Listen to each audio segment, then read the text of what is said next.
Hello, I'm Faye, and despite it being July, I'm sitting here in a woolly cardigan. Tomorrow it's August, so it's time for our July reading wrap-up. I read 3 fiction and 3 non-fiction books, and I think I will bunch those together so that we sort of thematically stay in one region. I don't know, maybe that'll help me talk about the books. I'll start with the 3 novels that I read in ascending order of how much I liked them. I read Looking Glass Sound by Catriona Ward at the beginning of July. Oh, there's a lot of shadows going on here, isn't there? And this is going to be really difficult to talk about without spoiling it, because Catriona Ward, this is the second book of hers that I've read, seems to enjoy sending us off on like a herring. Is that something you say in English as well? A sort of like a wrong trajectory in the story to then have lots of like plot twists, tie it all together at the end. And she does this with Looking Glass Sound as well. In this, we follow Wilder, an author, and we start the book with him as a teenager, spending this summers with these 2, Nat and Harper, 2 kids his age, as they sort of enjoy their summer in this summer holiday place in New England. And then we jump to him at a later point in life when he's an author and he has gotten a manuscript stolen about this time as a teenager when crimes unfold. They discover sort of crimes unfolding in this New England town. I am purposely being a bit vague about this because the whole point of reading this book is figuring out how these timelines intersect, what our main plot strand is, how to sort of place the characters in the narrative. And I think this is where Catriona Ward lost me a bit. In the end, the plot isn't that complicated, but I felt like she complicates it to set us off on a wrong course as a reader. There's so much in here that I should have liked. This story about an author and intellectual property, stealing someone's ideas. Then this is like marked as psychological horror, which I'm always trying to find like horror novels that I really like. I don't think I'm into sort of creature horror, and I always think psychological horror, that's going to be my jam, and then it's not horrific enough. I sort of think this is sort of a mystery novel, basically, maybe a thriller, but yeah, no, I don't think this was as scary as many of the reviews say. They call this really unsettling. I mean, yeah, like some horrible stuff happens, but I don't know, somehow I didn't feel emotionally very affected by this, and maybe that is due to what is going on in this book, that you don't get so emotionally invested with the characters. If you know, you know. But yeah, this was like a 3-star for me, but like a sort of somewhat disappointing 3-star read. I'm now much more tentative about picking up more Catriona Ward books. She's written many more. But yeah, somehow I don't think I found my horror author yet, but please let me know if you think there are some horror authors that would be more down my alley. Then with sort of 3.5 stars, I read Really Good Actually by Monica Heisey, I forget, Canadian author. And the author herself was divorced at a somewhat young age, I believe. This is fiction though, but seems very influenced by her experiences, because in this book, Maggie's marriage has ended at 29. She's been together with this guy for 10 years, and then they get married, and I think not even 2 years later, they get a divorce. And we basically follow her for a year of how she sort of processes this transition in life. And I thought this was very funny. A lot of it I could relate to quite strongly. I've not been married before, but I have had a major relationship in my life end. And a lot many of her thoughts and doubts and hopes really resonated with me. I tabbed a few things, and I just want to I want to read you a sentence just so you get a feel for the humor, and then maybe you can also tell whether you'll like this or not. She's talking about New Year's Eve here, and I spent one New Year's Eve in my life completely alone at midnight. And she says, my reservations about spending this popular group kissing holiday alone melted into a feeling of gentle superiority. I was not even going to get drunk tonight. I was going to exfoliate and set intentions. And yeah, that New Year's Eve that I spent alone, I wasn't single yet, but yeah, some of the problems had crept in, and I spent New Year's Eve alone, journaling and watching Friends episodes. So I think Maggie and I, we were sort of at similar points in life, I guess. And yeah, then a few pages later, I won't read that out to you, she goes on to talk about how one of her feel-good things to do is to watch Titanic until the ending that she prefers, the Rose and Dak, is that Leonardo DiCaprio's character in Titanic? I don't know, when they kiss and then just then end the movie. And that's also something that I have done. I've just watched a solid romance movie, Titanic, without any ship ever crashing into an iceberg. So yeah, very, very relatable. She has a solid group of friends, and she is working as a research assistant. So many parallels to me. And maybe that's the reason why I liked her. Because I read a few reviews of this online, and the people who tended to really not like this call her selfish, narcissistic, neurotic.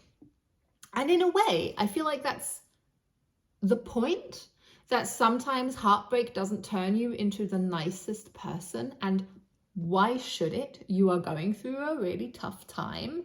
And I found it really weird that in those reviews, people wanted her to be likable. I guess that is something that is just true for many readers, that they prefer reading about a character that they like.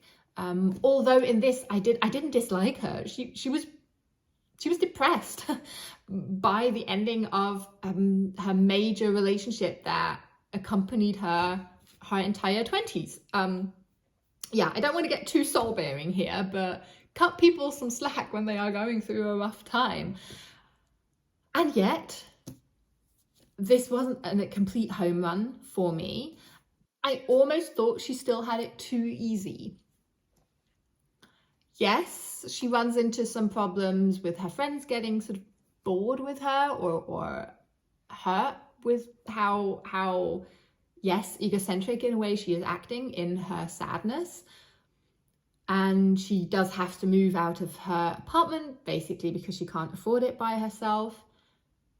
But I still didn't quite understand how she sort of could financially survive. How she sort of, with quite a lot of enjoyment, skipped through Tinder dates. I don't know. I almost thought she had it a little too easy. Yeah, and maybe I also have to cut down on reading books about me.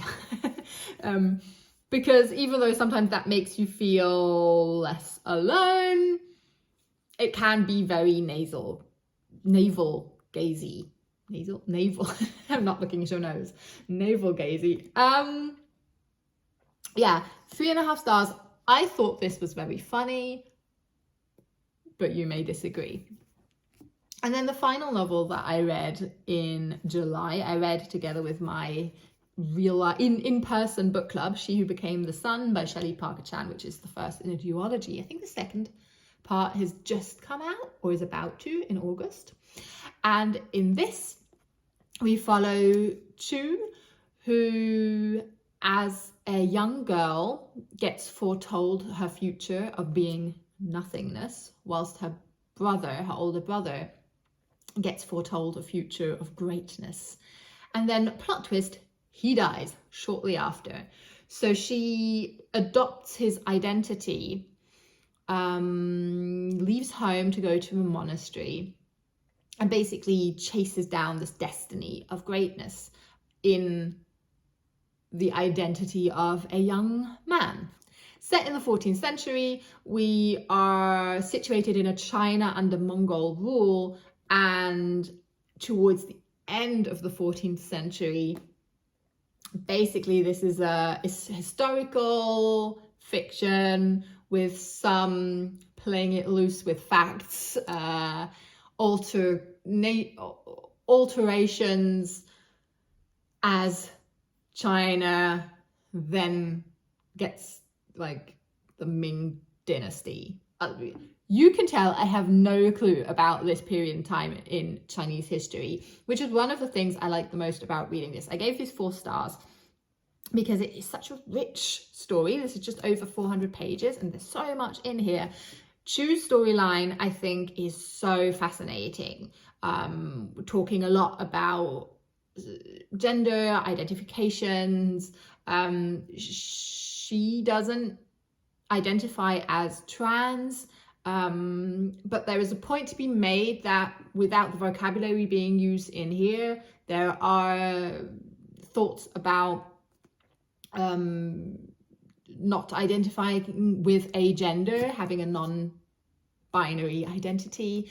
We also have almost like an antithesis to her, the character of Wu Yang, and he is a eunuch general and lives with this shame of not feeling like he is a whole man. So again, we have thoughts about gender and sex and identity in his character. I believe Shelley Parker Chan has worked a lot in the LGBTQI sort of political realm, is non-binary, and it was a really interesting book that really gave me some insight into a period that I didn't know anything about. There's sort of slight fantasy elements in here that I didn't need, but they didn't bug me. I think this reads like a fantasy novel purely because of sort of political intrigue, loads of character names. It has a map in the beginning, so it sort of has the style of a fantasy novel without magic or creatures playing much of a role, and basically, yeah, like a fantastical historical fiction novel is how I would brand this. Still, I am not gagging to read the second book in this duology, which is strange because I did really enjoy this, but somehow I feel like this is a satisfying ending almost, and I'm not great at completing series anyway. So yeah, I can't promise that I will get to the second one immediately. The 3 non-fiction books I read are all nature non-fiction books. I read Weltmacht auf sechs Beinen, which is the German original title of Empire of Ants by Susanne Fotzig, digitally. And I really like nature non-fiction, and this book about ants is packed with facts about different ants, different geographic regions, and how different types of ants live differently, breed differently, hunt differently, procreate differently, have symbiotic relationships with a type of mushroom, different animals, have different sort of case systems, like so much information about ants, and it's interesting. But the writing style really grated on me. I think this is sort of a 2-star book for me. The authors, somehow it's written from an I perspective. This is Susanna's, the female author's perspective, but there are 2 authors listed, so that was a bit confusing. But she almost dumbs down the way she talks to the reader, as in, I realize this is a bit complicated now, but I'll make this easy to understand, which, like, let me decide whether I find it complicated or not. But then she'll like chuck in all the terms for like the Latin, but not botanical, biological phrases. And that, yes, I admit the way I'm stumbling over my words, like I have no clue, but I can take my time. It's a book, like you don't need to dumb it down. Then she like tries to be funny but isn't. German authors, eh? This one just wasn't great for me. There are a lot of illustrations in this, which I think are oil paintings, perhaps by the author herself, or of one of the authors, and I quite like that touch, this mix of photographs and illustrations. But on the whole, I wouldn't recommend this one. I think there are nicer, literarily nicer books out there in the nature nonfiction realm. One of those, I think, is Bog and Swamp by Annie Proulx. Is that how you pronounce her surname? This is the author who wrote, I didn't read it, but wrote a story that was turned into the movie Brokeback Mountain, I believe. And in Bog and Swamp, she writes about these marshlands. That's probably not the right term, because she does go into detail on how important it is to define and differentiate between fen, bogs, marshes, and different sort of peat producing areas. She goes around the globe talking about different areas. This book comments heavily on humans and how they've destroyed their climate and environment with these areas, most notably to either harvest, that's not the right word, to get all the peat, to like burning it and using it, and also by drying up these areas so you can use it to for agriculture, basically. So this book was angering at times, but it is also really beautifully written. There's a lot of historical text tied into it.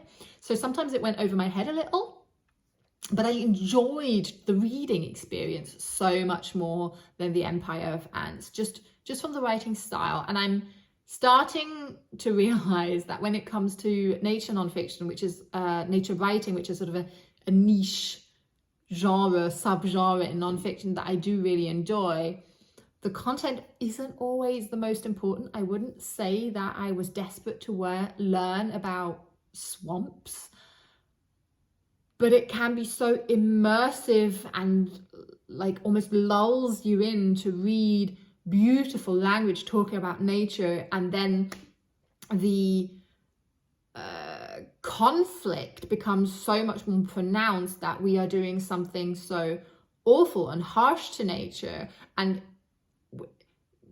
I think this next level that you then create, having beautiful linguistically described nature with this harsh, ugly truth of human behavior, is just a really powerful tool within nature writing.